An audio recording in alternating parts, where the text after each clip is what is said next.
This channel does not promote any violent, harmful, or illegal activities. All content provided by this channel is meant for an educational purpose only. ফলতায় ভোটে নেই জাহাঙ্গীর, তাহলে রক্ষা কবচ কেন? জাহাঙ্গীরের রক্ষা কবচ প্রত্যাহার চেয়ে হাইকোর্টে দৃষ্টি আকর্ষণ রাজ্যের। ভোটে প্রার্থী হওয়ায় জাহাঙ্গীরকে রক্ষা কবচ দিয়েছিল হাইকোর্ট।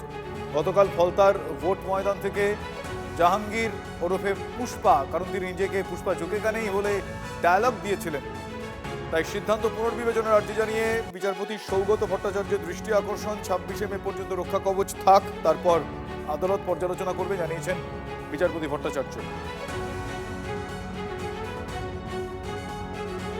আপনাদের আরো একবার জানিয়ে রাখি, ফলতায় আগামীকাল যে ভোট রয়েছে সেই ভোটে তৃণমূল কংগ্রেস প্রার্থী জাহাঙ্গীর খান তিনি লড়াই থেকে সরে এসেছেন, যদিও টেকনিক্যালি ইভিএমে তার নাম থাকবে, কিন্তু তিনি নিজে বলেছেন তিনি ভোটের লড়াইয়ে নেই, ভোটে নেই। তাহলে তার রক্ষা কবচ কেন থাকবে? জাহাঙ্গীরের রক্ষা কবচ প্রত্যাহার চেয়ে হাইকোর্টে দৃষ্টি আকর্ষণ করে রাজ্য।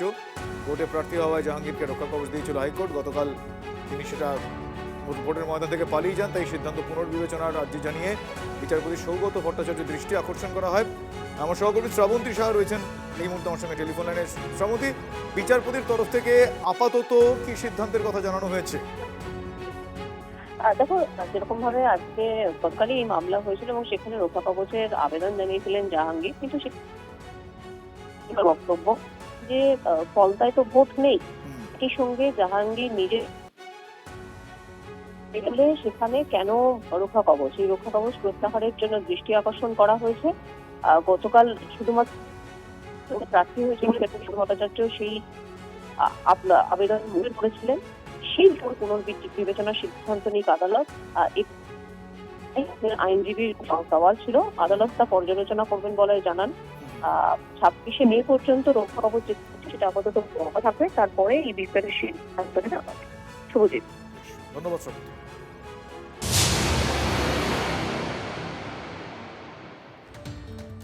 রাত পোহালেই ফলতায় ভোট, মানে আগামী 21শে মে। জাহাঙ্গীর খান তিনি হচ্ছেন তৃণমূল কংগ্রেসের প্রার্থী, যিনি নিজেকে পুষ্পা বলেছিলেন একসময়, ঝুঁকে কানেহি বলেছিলেন, কিন্তু তিনি ঝুঁকে গেছেন, তিনি ভোট ময়দান থেকে পালিয়ে গিয়েছেন। পালা বদলের পর ভয় আউট ভরসাহীন, আর এই বছর ভোট দিতে পারবেন ফলতাবাসী। গত 10 বছর তারা ভোট দিতে পারেননি, এমনটা তারাই জানিয়েছেন।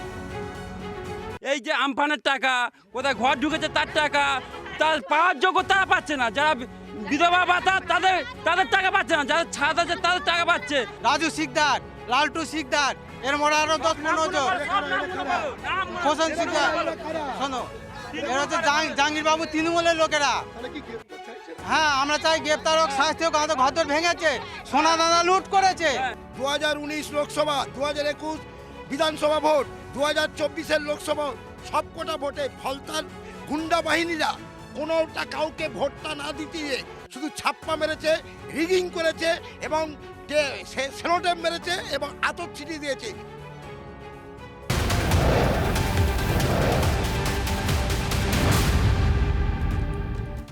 মুখ্যমন্ত্রী হওয়ার পর শুভেন্দু অধিকারীর প্রথম উত্তরবঙ্গ সফর। বাগডোগরা থেকে সোজা তিনি দার্জিলিং মোড়ে বিজেপি পার্টি অফিসে। বিজেপি বিধায়ক শঙ্কর ঘোষের উদ্যোগে মুখ্যমন্ত্রীকে সংবর্ধনার আয়োজন। উত্তরকন্যায় উত্তরবঙ্গের জেলাগুলো নিয়ে আজ বিশেষ প্রশাসনিক বৈঠক রয়েছে তার। মূলত কোন প্রকল্পের কি হাল এই মুহূর্তে সেটা খতিয়ে দেখবেন তিনি। শুধু তাই নয়, পরবর্তী উন্নয়নে কি কি পদক্ষেপ করতে হবে, কোন কোন এই ক্ষেত্রে কোন কোন বিষয়গুলো বিশেষ গুরুত্বের দরকার রয়েছে, তার যাবতীয় রোড ম্যাপ ঠিক করতে এই বৈঠক, এমনটাই সূত্রের খবর। তার উত্তরবঙ্গ পৌঁছানোর আগে সেখানকার মানুষজনের মধ্যে ইতিমধ্যে উচ্ছ্বাসের ছবি আমরা দেখিয়েছি, আরও একবার সেই ছবি দেখাচ্ছি।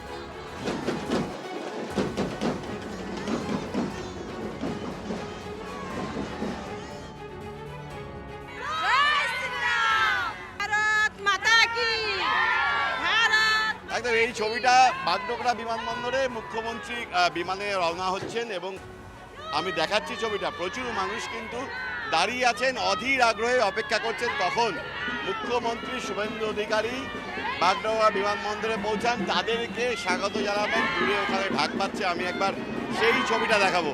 দূরে এখানে ঢাক পাচ্ছে, দেখো ঢাকিরা আছে কয়েকজন, তারা ঢাক নিয়ে রেডি আছে, প্রচুর ঢাক রয়েছে। মুখ্যমন্ত্রী ঠিক যখন এসে পৌঁছাবেন সেই সময়কালে কিন্তু ঢাক বাজিয়ে মুখ্যমন্ত্রীকে স্বাগত জানানো হবে।